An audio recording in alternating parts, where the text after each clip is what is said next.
बिस्मिल्लाहिर्रहमानिर्रहीम। अस्सलाम वालेकुम। उम्मीद है आप तमाम लोग खैरियत से होंगे। केसी 100 इंडेक्स डिस्कस करते हैं कि क्या टेक्निकल पोजीशन है, और साथ साथ दो स्टॉक्स भी मैं आप लोगों को कोशिश करूंगा कि समझा सकूं कि क्या पोजीशन स्टॉक्स के अंदर इस वक्त नजर आती है, जिसमें पाक कतर और एमएलसीएफ मेरी आज की चॉइस है। स्टार्ट करते हैं केसी 100 इंडेक्स। लेकिन मेक श्योर कि आप लोगों ने यूट्यूब चैनल सब्सक्राइब कर लिया, और फेसबुक पेज पर अगर आप वीडियो देख रहे हैं तो आप लोगों ने फॉलो कर लिया है। साथ ही साथ केसी 100 मुख्तलिफ वीडियोस के अंदर पिछले दिनों में मैं समझाता आया हूं कि मार्केट का सप्लाई जोन है, आसान लफ्जों में सेलर्स का एरिया और एग्रेसिव सेलर्स का एरिया है, क्योंकि 4 आवर टाइम फ्रेम पर ये जो एरिया है वो मौजूद है। 1,81,400 से 1,84,000 का एक इंपॉर्टेंट एरिया है, जहां प्रॉफिट टेकिंग मैं समझता हूं नजर आएगी, और हमें प्रॉफिट टेकिंग और शिफ्ट ऑफ हैंड्स भी हमें मार्केट के अंदर नजर आए हैं। लेकिन मार्केट का मैं समझता हूं और भी कुछ सूरत हाल ऐसी है कि मार्केट में शिफ्ट ऑफ हैंड्स हमें नजर आएंगे, जिसके अंदर प्रॉफिट टेकिंग भी हमें मार्केट में होती हुई नजर आएगी। ऑल दो केसी 100 की अगर हम सप्लाई जोन की बात करें तो देख सकते हैं कि आप लोग आज की जो क्लोजिंग है वो नियरली इसी सप्लाई जोन के ऊपर 4 आवर टाइम फ्रेम पर नजर आई है। सिर्फ दो ही कैंडल्स बनती है एक दिन में मार्केट की 4 आवर टाइम फ्रेम के ऊपर, जिसमें आप लोग देख सकते हैं कि ये दो कैंडल्स आज की बनी है, जो कि एक ही एरिया पर मार्केट की बनी है। पहले जो है वो पहली कैंडल तकरीबन 1,000 पॉइंट्स पॉजिटिव साइड के ऊपर है, और दूसरी कैंडल तकरीबन -21 पॉइंट्स के ऊपर है। एक ही जोन है, एक ही एरिया है, मार्केट गैप अप ओपनिंग के बाद एक ही पॉइंट के ऊपर अपने मौजूद रही। स्टॉक वाइज जो है वो हमें पोजीशंस बनती हुई नजर आई, जिसको मैंने कल की वीडियो के अंदर सजेस्ट भी किया था कि स्टॉक वाइज काम जो है वो मार्केट में नजर आएगा। ऑल दो मार्केट के पास एक ऐसी जगह मौजूद है जो कि मार्केट के रीटेस्टिंग के लिए अच्छी हो सकती है। साथ साथ मैं एक इंपॉर्टेंट डेटा भी लेकर आया हूं, जिसमें लेवरेज की भी बात करेंगे, नेक्स्ट वीक के जो रोल ओवर है उसके हवाले से भी बात करेंगे, लेवरेज समरी, एमटीएस, एमएफएस और डीएफसी की भी हम बात करेंगे, यानी कि डिलीवरेबल फ्यूचर कॉन्ट्रैक्ट्स की उनकी कितनी होल्डिंग्स बाकी है और कितनी सेटल डाउन होगी, जो कि इंपॉर्टेंट है मैं समझता हूँ। और साथ साथ हम आज का पीपीलीपी डेटा भी डिस्कस करेंगे।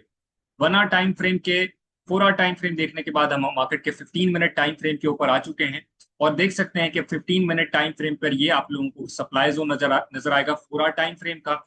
एंड देन टूवर्ड्स मार्केट का एक छोटा सा डिमांड जोन नजर आएगा यहाँ पर 1,79,000 का एरिया, जो कि मार्केट का एक अच्छा डिमांड जोन है। ऑल दो मार्केट मैं समझता हूँ कि एक प्रॉफिट टेकिंग की सिचुएशन में जाएगी, जिसमें नेक्स्ट वीक, कल का दिन एक, और नेक्स्ट वीक के 3 दिनों में मार्केट अपने जो डीएफसी है, यानी कि डिलीवरेबल फ्यूचर कॉन्ट्रैक्ट्स, और साथ साथ अपनी लेवरेज पोजीशंस को भी रोल आउट करेंगे, रोल ओवर करेंगे, और मार्केट जो है वो उसके हवाले से शिफ्ट ऑफ हैंड्स करती हुई हमें नजर आएगी। ऑल दो मार्केट के लिए इंपॉर्टेंट सपोर्ट एरिया एक डिमांड जोन की शक्ल में, जो कि 1,79,000 के जोन के पास मौजूद है, ये देख सकते हैं। उसके साथ साथ मार्केट इस जोन को ब्रेक करके मजीद नीचे जाती है तो मार्केट के पास जो सबसे इंपॉर्टेंट जोन है जिसको सपोर्ट बनाते हुए मार्केट रुक सकती है, जो मैं समझता हूं वो मार्केट का 1,75,000 का एरिया है, जो बड़ा इंपॉर्टेंट है मार्केट के सपोर्ट के लिए। यानी कि एग्जैक्टली उसी पॉइंट पर नहीं रुकेगी, मार्केट उस पॉइंट के करीब अपने आप को सस्टेन करने की कोशिश करेगी। मार्केट में खबरें बड़ी अच्छी है, सेंटिमेंट्स बहुत अच्छे हैं, और एमओयू के हवाले से भी, यूएस ईरान वॉर के हवाले से एक जो एमओयू साइन होना था वो भी हो चुका है, और बड़ी पॉजिटिव खबरें हैं। लेकिन रोल ओवर होना और शिफ्ट ऑफ हैंड्स होना मार्केट के फर्दर अपसाइड के लिए बड़ा जरूरी है। मार्केट में एक छोटा सा सप्लाई जोन 15 मिनट के टाइम फ्रेम पर भी आप लोगों को यहाँ पर नजर आएगा, कि जो कि आज के दिन में बना है। ये देख सकते हैं कि ये जो छोटा सा एक बड़े रेड बॉक्स के अंदर एक छोटा सा रेड बॉक्स है, जो कि 1,81,700 से 1,81,500, 200 पॉइंट्स का एक नंबर है, जो कि मार्केट का एक छोटा सा सप्लाई जोन भी बन चुका है, और मार्केट इससे जो है वो डाउन साइड पर थोड़ा सा शिफ्ट ऑफ हैंड्स इन तमाम सेटलमेंट्स के हवाले से नजर आ सकती है। लेकिन एक पॉजिटिव सेंटिमेंट्स है, तो मैं समझता हूँ every dip can be a buy opportunity. और उसके हवाले से जो आपके पास भी जो स्टॉक्स हैं जिन्होंने खास करके स्विंग के लिए लिया है, वो साथ साथ अपने प्रॉफिट्स को बुक करते जाएं। लेकिन पोजीशन जिन लोगों ने बनानी है उनके लिए, जो जिसको हम रीटेस्टिंग का एरिया कहते हैं, उनके पास एक अच्छे मौके मिलेंगे मार्केट के हवाले से। साथ साथ जो लोग पेड सर्विसेज लेना चाहते हैं, ट्रेडिंग कम्युनिटी ज्वाइन करना चाहते हैं, वो लोग व्हाट्सएप पर रब्ता कर सकते हैं। व्हाट्सएप नंबर है 0300 189 666 5, जिसमें तमाम के तमाम डेली बेसिस के ऊपर इंट्राडे, स्विंग, स्कैल्पिंग और पोजीशन ट्रेड की सारी कॉल्स जनरेट की जाती है। एक ही कम्युनिटी के अंदर तमाम की तमाम तरीके से आप लोगों को ट्रेडिंग की गाइडलाइंस मिल जाती है। जिनको ज्वाइन करना हो वो व्हाट्सएप पे राब्ता कर सकते हैं। इसके साथ मार्केट की समरी की तरफ चलते हैं, फिर हम स्टॉक्स के एनालिसिस की तरफ बढ़ेंगे। समरी में देख सकते हैं सबसे ज्यादा points Hubco, service industries, FFC, एंग्रोएच, RPL, PPL, OGDC, MLCF, Fatima fertilizer, Meezan, Askari bank वगैरह ने ऐड किए हैं आज मार्केट के अंदर। जबकि पॉइंट्स वाइप आउट करने में बैंक अलवी, Mari energies, PSO, Millat tractor, PSX, MCB, Habib metro, Shifa hospitals, FCCL systems जैसी कंपनीज शामिल हैं। इसके साथ मार्केट के जो पॉइंट्स की के साथ हम वॉल्यूम की बात करें तो मार्केट के अंदर जो वॉल्यूम सबसे ज्यादा ऐड करता हुआ नजर आया है वो मैपल लीफ सीमेंट है, then Pak electron, power cement, Engro H. इसी के साथ साथ PPL, Hubco, OGDC, NML, Fatima fertilizer, Askari bank जैसे स्टॉक्स भी हमें पॉइंट्स वॉल्यूम जो है वो उसके अंदर ऐड करते हुए नजर आए, यानी कि टॉप वॉल्यूम कॉन्ट्रीब्यूटर्स में नजर आए हैं। मार्केट के जो स्टॉक्स हैं उसकी तरफ हम चलते हैं, यानी कि स्टॉक्स के एनालिसिस की तरफ चलते हैं। लेकिन उससे पहले मैं समझता हूं कि हम थोड़ा सा नेक्स्ट वीक के हवाले से थोड़ी सी प्रिपरेशन को देखते हुए चलें तो वो जबरदस्त सिचुएशन बन जाएगी। मार्केट के सबसे पहले जिसमें हम फीपीलीपी डेटा को समझते हैं कि मार्केट के फीपीलीपी डेटा में इस वक्त क्या सिचुएशन बनती है। आज के दिन फॉरेन कॉर्पोरेट्स ने जो है वो स्लाइटली सेलिंग की है। इसके साथ साथ जो सेलिंग हमें नजर आई है वो इंश्योरेंस की तरफ से काफी एग्रेसिव सेलिंग नजर आई है, जो कि तकरीबन 14.40 मिलियन डॉलर्स की जो है वो सेलिंग इंश्योरेंस की तरफ से नजर आई है। देन ब्रोकर्स ने भी सेलिंग की है तकरीबन तकरीबन तकरीबन 2 मिलियन डॉलर के करीब की। देन अदर्स ने, उसके साथ एनबीएफसीज और बैंक्स ने स्लाइटली जो है वो सेलिंग की है। जबकि सबसे ज्यादा मेजर बाइंग के अंदर हमें फॉरेन कॉर्पोरेट्स जो है वो म्यूचुअल फंड्स हमें नजर आते हैं 11.83 मिलियन डॉलर। देन कंपनीज हमें नजर आती हैं 5.35 million dollars. And then individuals की तरफ से बाइंग है, ओवरसीज पाकिस्तानीज की तरफ से भी हमें बाइंग नजर आती है। लेकिन एक चीज मैं आप लोगों को हाईलाइट करता चलूं कि फॉरेन कॉर्पोरेट्स ने मंडे को काफी एग्रेसिव बाइंग की थी, वो भी बैंकिंग सेक्टर के अंदर, जो कि इन्होंने इतने दिनों में यानी कि 3 दिन, ट्यूसडे, वेंसडे एंड आज का दिन थर्सडे, बैंकिंग सेक्टर में इन्होंने सेलिंग नहीं की है। जो कि मैं समझता हूं बैंकिंग सेक्टर के अंदर बड़ा पोटेंशियल है और बैंकिंग सेक्टर के मार्जिन्स काफी अच्छे हैं। मैं अपनी पिछली वीडियो वीकली रिकैप की भी के अंदर भी बता चुका हूं कि बैंकिंग सेक्टर के अंदर बहुत ज्यादा पोटेंशियल मौजूद है, मार्जिन्स ऑलरेडी बढ़े हुए हैं, इंटरेस्ट रेट 1% बढ़ चुका है, तो काफी ज्यादा गुंजाइश उनके अंदर मौजूद है। जरूर उनके ऊपर नजर रखें, एक अच्छी अपसाइड अपॉर्चुनिटी बैंकिंग सेक्टर के अंदर मौजूद है।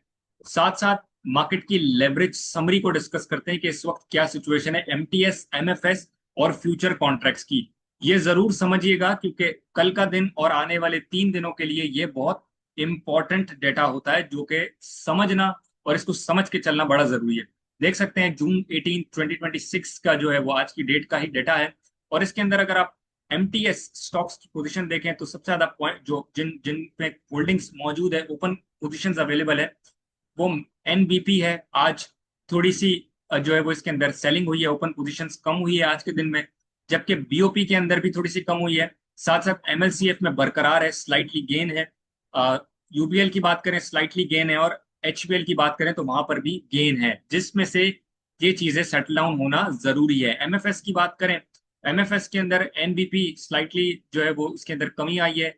के इलेक्ट्रिक के अंदर जो है वो अगर हम देखें तो स्लाइटली कमी है, बीओपी के अंदर स्लाइटली इजाफा है, जबकि पीएसओ में स्लाइटली इजाफा है, और साथ साथ यूबीएल में स्लाइटली कमी हमें नजर आती है। जबकि मैं मजीद जूम आउट करके अगर फ्यूचर कॉन्ट्रैक्ट्स की बात करूं, जून कॉन्ट्रैक्ट्स की, डीएफसी डिलीवरेबल फ्यूचर कॉन्ट्रैक्ट्स की, तो वहां पर सबसे ज्यादा टीआरजी के अंदर कॉन्ट्रैक्ट्स है जो स्लाइटली ऑलमोस्ट बरकरार है सिचुएशन। ओजीडीसी तकरीबन इजाफे के साथ नजर आती है, बीओपी इजाफे के साथ नजर आती है स्लाइटली, पीएसओ स्लाइटली कमी है, और डीजी खान स्लाइटली कमी के साथ एक अच्छे जो है वो इजाफे के साथ हमें नजर आती है। अब इसकी सिचुएशन समझाता हूं कि ये सूरत हाल बेसिकली होती क्या है। ये जो ऐसे कॉन्ट्रैक्ट्स होते हैं जो कि ब्रोकर्स की तरफ से फाइनेंस होते हैं या पीएसएक्स की अपनी तरफ से फाइनेंस किए हुए होते हैं, जो कि मार्केट के अंदर बड़ा इंपॉर्टेंट रोल प्ले करते हैं towards the leverage and deliveries. Market के अंदर जितना लेवरेज होता है, एग्रेसिव लेवरेज होता है, तो मार्केट उतने ही प्रेशर के साथ मूव कर रही होती है, यानी कि एक बबल क्रिएट मार्केट के अंदर होता जाता है इस लेवरेज के इजाफे के साथ। तो ये लेवरेज का जो बबल है वो एक वक्त फटता है और फिर मार्केट जो है वो अपनी प्रॉफिट टेकिंग सिचुएशन में नजर आती है। इसी वजह से ये डेटा दिखाना बड़ा इंपॉर्टेंट था, जो मैं समझता हूं कि मार्केट के जो 4 दिन है, यानी कि कल का दिन और नेक्स्ट वीक के 3 दिन, इस सेटलमेंट के हवाले से बहुत ही ज्यादा जरूरी है। इसको समझें कि मार्केट किस तरह लेवरेज को लेकर चलती है। मार्केट सिर्फ टेक्निकल्स नहीं, मार्केट अपने डेटा को लेकर चलती है, मार्केट अपने स्टॉक्स को लेकर चलती है, और उसके अकॉर्डिंगली ही आपने उसकी पोजीशन बनानी है। ऐसा नहीं है कि ऊपर है तो बस ऊपर ही ऊपर है और नीचे है तो बस नीचे ही नीचे है। ये तमाम डेटा मार्केट के लिए बड़े इंपॉर्टेंट होते हैं। सो इस वक्त 4 दिन जो आगे आने वाले दिन है, मैं समझता हूं कि सेटलमेंट के अंदर बड़ा जरूरी है, और टेक्निकल पोजीशंस भी हमें यही बता रही हैं कि मार्केट में buy the dip is the opportunity. Currently अभी अपॉर्चुनिटी बाइंग की नहीं है, थोड़ा सा डिप आए फिर बाइंग की अपॉर्चुनिटी अच्छी नजर आ सकती है। कुछ स्टॉक्स ऐसे हैं जो मूव करते हैं जिनमें इतना लेवरेज नहीं होता, जिनमें जो है वो ना ब्रोकर्स की तरफ से फाइनेंस्ड होते हैं, ना पीएसएक्स की तरफ से फाइनेंस्ड होते हैं, ना उनमें डीएफसीज मौजूद होते हैं। वो स्टॉक्स मार्केट में जरूर मूव करते हुए नजर आते हैं, और इसी तरह का एक स्टॉक मैं आप लोगों को सजेस्ट करूंगा। तो चलते हैं स्टॉक्स के टेक्निकल एनालिसिस के ऊपर। लेकिन साथ साथ जो लोग पीएसएक्स के अंदर अकाउंट खुलवाना चाहते हैं, वो लोग व्हाट्सएप पर रब्ता कर सकते हैं। व्हाट्सएप नंबर 0300 189 665 व्हाट्सएप नंबर मौजूद है डिस्क्रिप्शन के ऊपर भी। इसके साथ साथ पीएमएक्स जो कि कमोडिटी के हवाले से gold, silver, oil, gas, forex, US indices में भी अगर आप ट्रेड करना चाहते हैं पीएमएक्स के थ्रू, पाकिस्तान मर्केंटाइल एक्सचेंज जो कि पाकिस्तान का वन एंड ओनली रेगुलेटेड और लीगल प्लेटफॉर्म है, वहां पर भी मैं सर्विसेज देता हूं, जो कि अगर आप अकाउंट खुलवाते हैं तो वो सर्विसेज सारी जो ट्रेडिंग कॉल्स है वो फ्री ऑफ कॉस्ट आप लोगों को मिलती है। तो उसके लिए भी नीचे दिए हुए व्हाट्सएप नंबर के ऊपर राब्ता किया जा सकता है।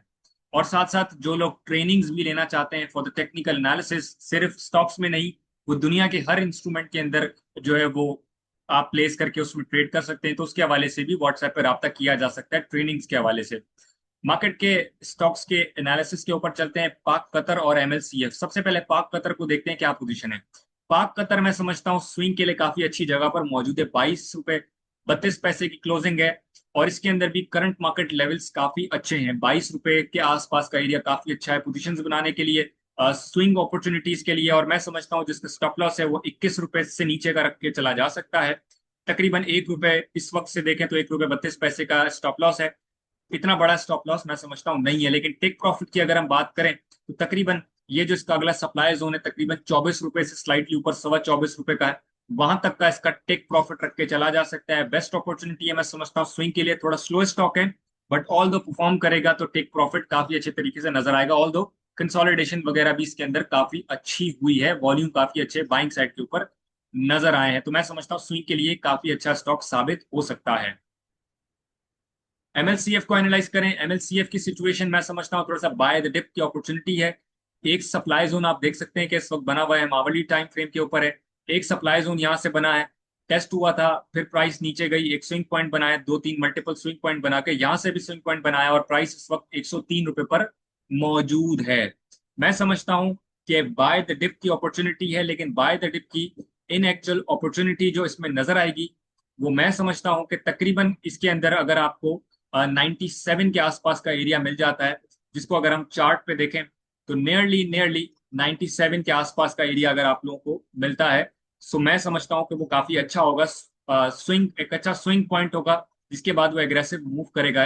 यहाँ पर चार्ट में देखेंगे तो ये एक जोन है जो कि इसके स्विंग पॉइंट के हवाले से 97 का जोन काफी अच्छा है, देन टूवर्ड्स 95 96 का। यानी कि अगर आप मोटे मोटे अल्फाजों में देखें तो 95 से 97 का जो जोन है वो काफी अच्छा इसके अंदर बाय द डिप की अपॉर्चुनिटी होगी। और उसी के नीचे यानी कि 94 के नीचे का आप स्टॉप लॉस लगा के इसके अंदर चलेंगे टुवर्ड्स द अपसाइड मूव। और अपसाइड मूव के लिए सप्लाई जोन जैसे ही अपना क्रॉस करेगा आवली टाइम फ्रेम का, तो मैं समझता हूं कि इसका एक upside trigger, upside area trigger होगा, जिसको ये 108 से 110 के ब्रैकेट के ऊपर लेकर जाएगा। लेकिन साथ साथ स्ट्रिक्ट स्टॉप लॉस और जो टेक प्रॉफिट है वहां पर टेक प्रॉफिट जरूर आप लोगों ने ले लेना है। ये स्कैल्पिंग की एक जो है वो अपॉर्चुनिटी है। अब तक के लिए इतना ही, इंशाल्लाह अगली वीडियो में मुलाकात होती है। अल्लाह हाफिज।